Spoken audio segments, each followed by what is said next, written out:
I never imagined a quad bike could spark a neighborhood war, but that's exactly what happened when I moved to Maple Grove Estates.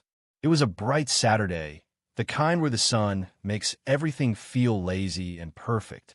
I was out of my driveway, wiping down my quad bike, when a voice sliced through the calm like a knife. "This is a family neighborhood, not some dirt track for your death machine." I looked up to see a woman, maybe in her 50s, with a sleek blonde bob and designer sunglasses perched on her nose. Her arms were crossed so tight, I thought she might snap. This was my first run-in with Linda Harper, the head of our Homeowners Association, though I'd soon hear folks whispering her nickname, Karen. I kept my cool and explained the quad wasn't even running, just sitting pretty in my driveway. But Linda wasn't HOA-ing it. She whipped out her phone, snapping pictures like she was building a case for the Supreme Court, muttering about documenting violations. As she stormed off, she tossed out a cryptic, "The HOA will deal with you." Sure enough, 2 days later, a fancy envelope showed up in my mailbox. Inside was a notice claiming my quad VYOLAT, some rules section 12.4, to be exact about dangerous equipment. It demanded I ditch the quad in 48 hours or face law 50 daily fines. Here's the kicker. I'd read the HOA handbook cover to cover before buying my house 3 weeks earlier, and there wasn't a single word banning quad bikes. I decided to play nice. I was the new guy, after all, and didn't want to ruffle feathers. I called the HOA number and got Linda herself, who launched into a tirade about protecting our children from reckless drivers. "Mrs. Harper," I said as calm as I could, "the handbook doesn't mention quad bikes, and I only ride it on trails, not in the neighborhood." Her reply? A sharp, "We've had complaints. Multiple near misses with kids." That threw me. I'd only taken the quad out twice, both times at dawn, loading it onto my trailer when the neighborhood was dead quiet. Something smelled fishy. Things got weird fast. Orange traffic cones started popping up around my driveway like magic. Garbage bins not mine blocked my garage on non-pickup days. I set up a security camera and caught Linda at 5:30 a.m., decked out in a ridiculous black outfit and a floppy hat, sneaking around like a budget ninja. Then neighbors I hadn't even met started VYing me the side eye. One guy, Mike from down the street, finally clued me in. "Linda's been telling everyone you almost ran over the Wilson kid on your quad," he said, glancing over his shoulder. "She's collecting signatures to ban all recreational vehicles." I was floored. That's a lie. I've never ridden it here, and the Wilson's youngest is off at college. Mike just shrugged. Yeah, Linda's got a knack for stretching the truth. The next weekend, I came home from a store to find my quad covered in neon stickers screaming safety hazard and violation. Worse, Linda had mounted a camera on her fence, aimed right at my driveway. This wasn't just annoying, it was creepy. I documented everything and decided to clear my name at the next HOA meeting. The meeting was in the community center, a little building by the pool, with about 20 neighbors perched on folding chairs. Linda and her board sat up front like they were judging a dog show. When the topic of recreational vehicle violations came up, Linda pulled out a fat folder and went full drama queen. "We have a serious safety issue," she said, glaring at me. "Mr. Carter has been endangering our children with his reckless quad bike. We have witness statements." I raised my hand, and after some neighbors nudged her, she had to let me speak.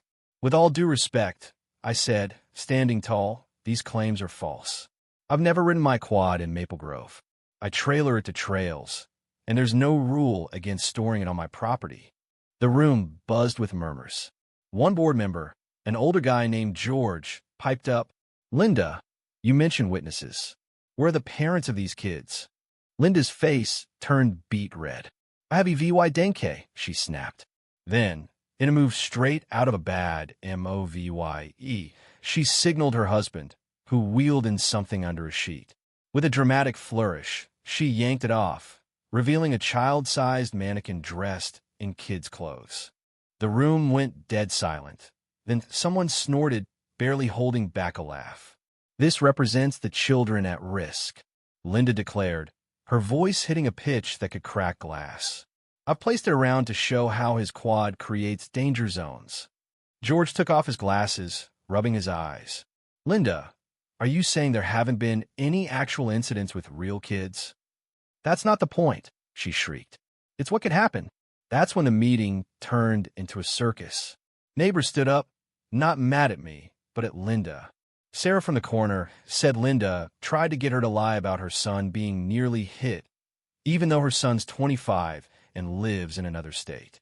Carlos spilled about Linda's late-night patrols, snapping pics of violations like garden gnomes she didn't like. The board promised to re-VYEW Linda's complaints and admitted my quad broke no rules. Victory, right? Not quite.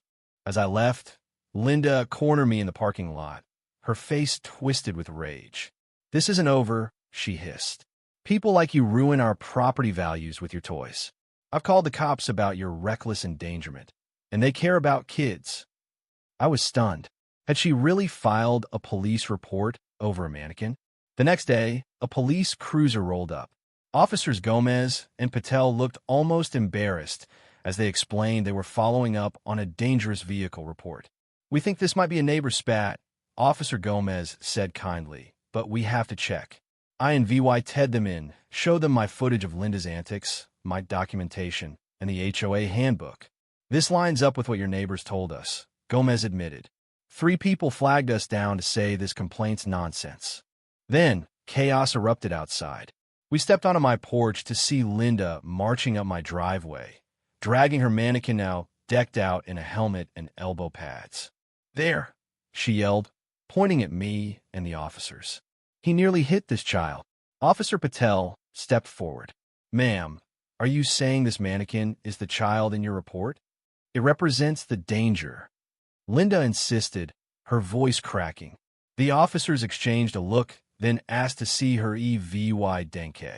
At her house, they found her security system was illegally tapping her neighbor's power and recording audio without consent, a big no-no in our state. Her footage? Just me loading my quad or cleaning it, not a single clip of me riding it. The real bombshell was a folder on her computer labeled Neighborhood Violations, stuffed with photos of people's homes and creepy notes about their lives. Mrs. Harper, Officer Gomez said, her tone firm, filing a false police report is serious. So is illegal surveillance and utility theft. Linda kept babbling about the children, gesturing to her mannequin, now slumped in a chair like a defeated prop. Hands behind your back, Gomez said. You're under arrest. The look on Linda's face as they cuffed her perfect hair wilting, her ego crumbling was something else. Neighbors peeked through blinds, watching the Queen of Maple Grove get hauled away. 2 weeks later, Linda faced a judge. She was hit with 3 misdemeanors and a felony for the surveillance, got Dulaw $25,000 bail, and was ordered to stay 100 feet from my place. The HOA booted her as president and apologized to everyone she targeted. Her real estate job? Gone after the arrest hit the local news. Linda was sentenced to 6 months probation, a Dulaw $5,000 fine, and community service VYC. Last I saw, she was signing papers to sell her house, glaring at me as I loaded my quad onto my trailer, perfectly legal and drama-free. Sometimes justice arrives in the strangest forms, like a mannequin that exposed a real fool in our neighborhood. Now, here's where I need your thoughts. Was Linda just overzealous about safety, or was this a power trip gone wild? Should I have confronted her sooner, or was staying calm the right move? And what's the wildest neighbor story you've got? Can it top a mannequin takedown? Drop your comments. Hit that like button if you enjoyed the saga, and subscribe for more crazy tales.